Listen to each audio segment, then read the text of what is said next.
एक दिन गौतम बुद्ध अपने शिष्यों के साथ एकदम शांत बैठे हुए थे। उन्हें इस प्रकार बैठे हुए देख शिष्य चिंतित हुए कि कहीं वह अस्वस्थ तो नहीं है।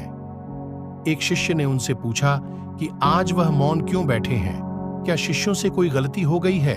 इसी बीच एक अन्य शिष्य ने पूछा कि क्या वह अस्वस्थ हैं? पर बुद्ध मौन रहे। तभी कुछ दूर खड़ा व्यक्ति जोर से चिल्लाया, आज मुझे सभा में बैठने की अनुमति क्यों नहीं दी गई है?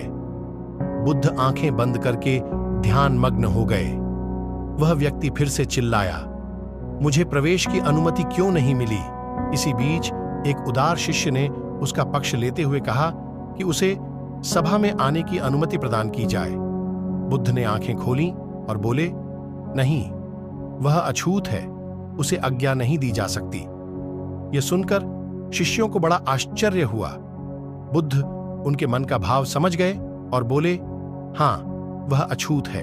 इस पर कई शिष्य बोले, हमारे आश्रम में जात पात का कोई भेद ही नहीं, फिर वह अछूत कैसे हो गया?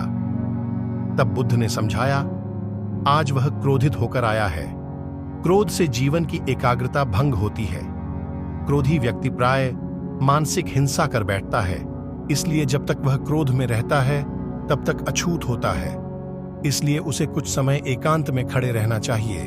क्रोधित शिष्य भी बुद्ध की बातें सुन रहा था। पश्चाताप की अग्नि में तपकर वह समझ चुका था कि अहिंसा ही मनुष्य का महान कर्तव्य व परम धर्म है। वह बुद्ध के चरणों में गिर पड़ा और कभी क्रोध न करने का प्रण लिया। आशय यह है कि क्रोध के कारण व्यक्ति अनर्थ कर बैठता है और पश्चाताप उसे बाद में होता है, जिसका कोई लाभ नहीं मिलता। इसलिए हमें क्रोध नहीं करना चाहिए। असल मायने में क्रोधित व्यक्ति अछूत हो जाता है और उसे अकेला छोड़ देना चाहिए। क्रोध करने से तन, मन और धन तीनों की हानि होती है। क्रोध से ज्यादा हानिकारक कोई और वस्तु नहीं है